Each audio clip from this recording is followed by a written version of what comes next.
What you're looking at here is the FD550 burster from Formax. This particular burster operates at a speed of 0 to 200 feet per minute with a variable speed control. This is designed for entry to mid-level bursting projects. This particular type of burster could be commonly found in a print shop, a business, really any facility where computer forms paper is used. Now, in case you're not familiar with what computer forms paper is, it is the kind of paper that uses the old tractor feet on the side, has the holes, and this is perforated right here about every 11 inches. And what the burster does essentially is it takes that paper, cuts the sides off, and tears it apart into individual sheets of paper. Now, I am showing you the FD550 burster with the stand that is designed to go along with it. Underneath this stand is a cabinet with a catch tray designed to catch the side tractor feed that is cut off of the paper, which is pretty nice. If you've ever used a burster that did not have a catch tray, it does get on the floor. Although you can pick it off the floor and put it in the garbage, it is nice to have a receptacle for that. Now, the burster is just sitting on top of that stand. It could be used on a countertop. It does not have to be used with the stand. Let me show you a few features, a few different objects. What you're looking at here is the stacker grill. This right here is the roller. These right here are the stacker wheels, which help keep the paper in order as it's thrown out of the machine. Over here you have a wheel that you can use to adjust how often the paper is burst. There are measurements up here that will allow you to make adjustments anywhere from about 3 inches up to 12 inches. This allows you to determine how far apart the paper needs to be burst. Down here is a jog wheel which you can turn, and that allows you to manually advance the paper through the machine. You have a power button, which when you turn on, it glows kind of an orange amber color. There's a start button, a stop button, and then the variable speed controls right here. As it's pulled down and as that white mark there gets bigger, the faster the machine will operate. If you pull it all the way up and you see just the little small white line, that means it's going about as slow as it can go. So again, just hit the start button. The machine is on, and you can speed that up to 200 feet per minute, which is very, very fast. And you just hit the stop button to turn it off. Another nice thing about this is the cover is designed for safety, so that if it is opened, a micro switch turns the machine off. Inside of the machine there are many moving parts. There are wheels, there are rollers, and if this machine were on, there would be a high risk of getting clothing, hair, fingers pulled into the machine, which is a safety hazard. So this is a very safe machine to use. It also has a jam detector back here.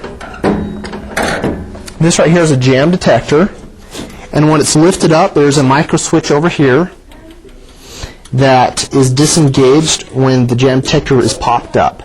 So if for any reason paper gets jammed, it will lift that up, and I'll show you what happens. So the machine's running right now. If that jam detector is lifted up, it turns the machine off immediately. And even when the micro switch is re-engaged, the machine is still off until you hit the start button again. This machine does not have any special power requirements. It can use just a standard 110, 120 volt outlet.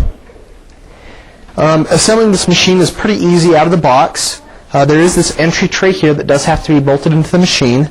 There are 2 screws on each side, and once that's screwed on there, it's very secure, and that goes on the front. On the back part here, you will need to attach the jam detector, which is very easy. It just pulls out, and is very easy to just pull out and put back in for setup purposes. These wheels pull out very easily and just sit on these teeth right here, which allow you to adjust the stacker wheels depending on the size of paper you're going to be bursting. There are measurements here on the exit tray for the form length. And what you pretty much need to do is have the stacker wheel sit down here, and you're going to want to have the center of the wheel adjusted to the formal length. So if you're bursting paper that's about 4.5 inches long, you'll probably want to set it over here, rotate these over, we'll move it up just a little bit more till the center of that is just about on the 4.5 inch length, and it's ready to burst every 4.5 inches. This roller wheel back here just helps keep the paper in order. There are conveyor belts that pull the paper through the machine, and as it's pulled through, again, this roller keeps the paper down, and as it slides up the back here along the stacker grill, it helps keep the paper in order. So if you're bursting invoices, or if you're bursting something that needs to be kept in order, you can do that with the FD550. There is a bar that helps assist in the bursting process with some bursting points. There are 4 of them. Now I'm going to remove the bar, which is very easy to do. It is spring-loaded back here. Simply push that bar in, and it comes right out. Now these bursting points can be adjusted depending on the size of paper you're using. If you're using a large sheet of paper, you're going to want to use all 4 bursting points. If you're using a small sheet of paper, you can just slide one over to the side and use the 3. You don't want to use all 4 on a narrower width of paper. Now this is designed to work with just your standard copy paper, but it can also work with cardstock. What you'll need to do is flip this bursting rod over for thicker paper, which will make these points grab the paper tighter, allowing it to burst thicker paper. If you're using the standard paper, you're going to want to turn it so that the bursting points are higher up. And that may not be very easy to see with the camera, but there are only 2 ways you can have this put in because it is keyed. So there are only 2 directions you can have this in. Again, one is for thinner paper, which is this way. One is for thicker paper, which is this way. And if for any reason you notice that the thicker paper is not bursting properly, more than likely you do not have this inserted properly, or you do not have the bursting points adjusted properly. And I'll show you how to do that here in just a minute. And when you pull this rod out of the machine, you will want to make sure that the bursting adjustment plate is slid all the way to the left. That just makes it easier to access the machine. So I'm going to slide that back in there. Again, it is keyed, and we're going to be bursting thinner paper, so I'm going to want to have that adjusted accordingly. And it's now in place. I can now slide the protective cover back and into place, and it's now ready to run. Now there are other adjustments that will need to be made. I'm going to be bursting just standard paper. This is not cardstock. Okay, since we are using 8.5 by 11 paper, we are going to want to adjust the stacker wheel here so that it is at about 11 inches, which is where it's at right now. Now it could be a little bit forward or a little back, but you want it to be approximately around the 11-inch mark. Now the stand comes with a convenient tray that you can set the paper on.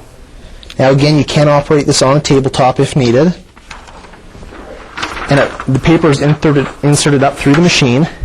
You're going to want to adjust the side guides for the size of paper that you will be bursting, and you'll want to allow about a 1/16 of an inch of space on each side of the paper, and that's just to keep the paper from getting caught in the machine. Now on the side here, there are tractor feed guides. Simply pull this lever down. That will allow a guide to slide left and right. So open them up, pull the clamp down, and insert your paper. Once the paper holes line up with the tractor guide here, simply lower the clamp down and adjust the other side as well. And once it's down, both sides are locked in place, you'll want to engage the clamp on each side by flipping it up. And that will keep it from sliding around. Now, if you need to cut the side trim off, there are side trim slitters. If you don't want to cut the side trim off, you don't have to. You can just keep them out of the way. But in this demonstration, we're going to cut the side trim off. Now, there are some wing nut style screws here. Simply loosen that, and it will allow the side slitter to move back and forth on these rods right here. And there is a little line on each one. Now that line you're going to want to have lined up with the perforation on the tractor feed.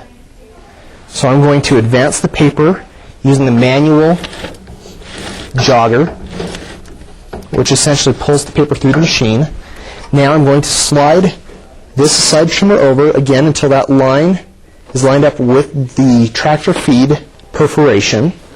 Once you have the side slitter aligned, again the line lined up with the tractor feed perforation, simply turn that screw clockwise and tighten that down. That will keep this from sliding around, and we'll want to do the same with the other side. So again, take that side slitter, line that line up with the perforation on the tractor feed, and again, tighten that up. And that will keep everything in place. Now, what I like to do is I like to take the manual advancement knob and manually feed the paper through the machine until it hits those slitters. And I like to do that just to make sure that everything looks like it is operating properly. Again, we have these bursting points. Now for this paper, I'll probably only need to use about 3 bursting points because it's not very wide. It's only 8.5 by 11 inches wide. So I want to keep the 2 outermost bursting points pretty close to the edge. Now there are nylon strings in here. You do not want the bursting points to get in the way of this nylon string. And the center bursting point I will want right in the middle. And the 4th bursting point I'm just going to keep out of the way. That won't affect anything. So I'm going to close the cover. So what I like to do is, now that I have everything adjusted properly, I'm going to start up the machine. I'm going to turn the power switch on. I'm going to make sure that the variable speed adjustment dial is pushed all the way up so that all you see is this little tiny white line at the top. And I'm going to hit the green start button. Now start with, nothing's going to happen until I turn the speed up a little bit. And I'll start it very slowly just to make sure that it is operating properly. And it is bursting paper apart. I'm going to speed it up just a little bit. But you can see in here where the paper is being torn apart. And it can operate very quickly. Now as the paper is bursting, there is a waste catch trainer here that is catching the side tractor feed that's being cut off. And as I operate the machine, I'd like you to just take a look and see how that works. So I'm going to hit the start button.